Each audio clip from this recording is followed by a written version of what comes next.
ગરમી અને દબાણના સંયોજન દ્વારા કપડાની ક્રીઝ અથવા કરચલીઓ દૂર કરવા માટે ઇલેક્ટ્રિક આયરનનો ઉપયોગ થાય છે. ઉચ્ચ તાપમાને કપડાને ઇસ્ત્રી કરવાથી બેક્ટેરિયા અને ગંધ દૂર કરવામાં મદદ મળી શકે છે, જે ધોવા પછી પણ ચાલુ રહી શકે છે. હંમેશા ગાર્મેન્ટ લેબલ સાથે જોડાયેલા લોખંડના નિર્દેશોને ચકાસો.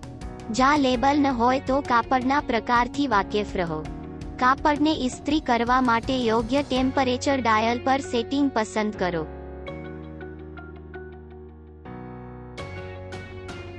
એક વખત હીટિંગ ઇન્ડિકેટર લાઇટ જતી રહી જાય એટલે ઇસ્ત્રી કરવાનું શરૂ કરી દો. જ્યાં કાપડમાં વિવિધ પ્રકારના રેસા હોય તો તમારે હંમેશા માળખાનું સૌથી નીચું આયર્ન તાપમાન પસંદ કરવું જોઈએ.